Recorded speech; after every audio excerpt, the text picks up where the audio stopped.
वशिष्ठ जी से पूछा कि आप बताइए शुभ मुहूर्त कब होगा, सुदिन कब होगा। तो वशिष्ठ जी ने एक उत्तर दिया था, बोले सुदिन सुमंगल होए तब जब राम होए युवराज। किसी ने पूछा कि भागवत की कथा कब सुननी चाहिए, शुभ मुहूर्त कब होता है, कब बहुत शुभ समय होता है। तो श्रीमद् भागवत जी में बता दिया, सदा सेव्या श्रीमद् भागवती कथा। यदि आप कोई विशेष उद्देश्य से सुनते हो तो उसके लिए कुछ समय निश्चित किए गए हैं। बाकी तो यदि आप अपनी प्रसन्नता से भागवत की कथा श्रवण करना चाहते हो तो वो कहा गया है 12 महीने में कभी भी कथा सुनो। जिस समय तुम कथा सुनोगे वही समय शुभ समय हो जाएगा, वही दिन शुदिन हो जाएगा। जिस दिन कथा का आरंभ हो जाए वही दिन शुभ हो जाता है।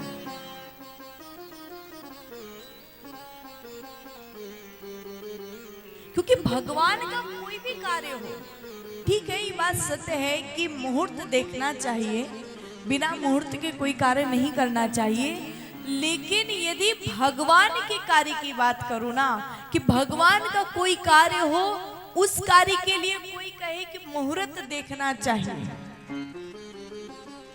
तो मेरा जो मानना है, मैं तो हमेशा एक बात कहती हूँ कि मुहूर्त देखो तो अच्छी बात, मुहूर्त बने तो अच्छी बात, लेकिन भगवान के काम के लिए मुहूर्त की आवश्यकता नहीं पड़ती है। क्योंकि जिस समय भगवान का काम हो जाता है ना, वही शुभ मुहूर्त हो जाता है। बोले ऐसे कैसे कह सकते हो? तो इसका भी प्रमाण श्री रामचरितमानस में मिला है। किसी ने कहा, बोले गुरु वशिष्ठ जी जो भगवान श्री राम जी के गुरुदेव थे, और वशिष्ठ जी से जब दशरथ जी ने कहा, गुरुवर मेरा चौथापन आ गया है, अब ये राजपाट, ये भार, सब कुछ मैं चाहता हूं कि मैं राम जी को सौंपूं, अब राम को अयोध्या का युवराज बना दूं। तो आप बताइए कब बनाओ? गुरुजी ने बता दिया। अब जब गुरुजी ने बता दिया तो गुरुजी ने कुछ शुभ मुहूर्त ही तो बताया होगा। भाई गुरु वशिष्ठ जी ने कहा तो शुभ मुहूर्त ही बताया होगा, पर गुरु वशिष्ठ जी ने बताया वो शुभ मुहूर्त था। और जब वो शुभ मुहूर्त था, गुरु वशिष्ठ जी ने बताया था, दशरथ जी ने सुना था, जब सब कुछ अनुकूल था तो फिर राम जी युवराज क्यों नहीं बने, फिर राम जी को राजगद्दी क्यों नहीं मिली? क्या वो मुहूर्त गलत था? बोले नहीं। बोले फिर वशिष्ठ जी ने ऐसा मुहूर्त क्यों बताया? तो यहां पर उत्तर दिया, बोले वशिष्ठ जी ने कोई एक समय निश्चित नहीं किया था कि इस समय युवराज बनेंगे राम जी। वशिष्ठ जी से पूछा कि आप बताइए शुभ मुहूर्त कब होगा, सुदिन कब होगा। तो वशिष्ठ जी ने एक उत्तर दिया था, बोले सुदिन सुमंगल होए तब जब राम होए युवराज। उन्होंने ये नहीं कहा कि इस समय जब राम जी युवराज होंगे या ये शुभ मुहूर्त में राम जी को युवराज पद पर बिठा जाएगा।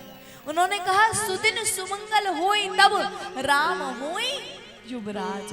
बोले सुदिन सुमंगल तब होगा जिस समय राम जी युवराज पद पर बैठ जाएंगे। उन्होंने ये नहीं कहा था कि कल राम जी बैठेंगे, कल का दिन शुभ है। यानी कि जब भगवान का काम हो जाए वही मुहूर्त शुभ हो जाता है, वही दिन शुभ हो जाता है। इसलिए कभी भी भगवान का कार्य करने का कोई विचार अगर मन में आता है, कोई भी काम हो, चाहे फिर वो आपके मन में विचार आए कि मुझे कोई दान करना है, कोई पुण्य करना है, कोई कथा सुननी है, सत्संग में जाना है, कोई भी भगवान का काम करने का विचार यदि मन में आता है तो उसके लिए भी एक क्षण का विलंब नहीं करना चाहिए। उसके लिए इंतजार नहीं करना चाहिए कि कल शुभ मुहूर्त आएगा या परसों शुभ मुहूर्त आएगा तब मैं सत्संग में जाऊंगा, तब मैं कथा सुनूंगा, तब मैं ये कार्य करूंगा। भगवान के किसी भी कार्य का विचार अगर मन में आया है तो तत्क्षण आप उस काम को कर दो। क्योंकि वास्तव में भागवत जी में भी कहा है, भागवत जी के प्रथम स्कंद के द्वितीय श्लोक में जब वर्णन किया है तो कहा तत्क्षणात, बोले जिस समय तुम्हारे मन में ये विचार आ जाता है कि भगवान की कथा सुननी है, भगवान का कीर्तन करना है, तत्क्षणात, तत्क्षण उसी क्षण भगवान तुम्हारे हृदय में आकर के प्रविष्ट हो जाते हैं। इसलिए भगवान के कार्य में कभी भी विलंब मत करो, मन में आया तुरंत करो।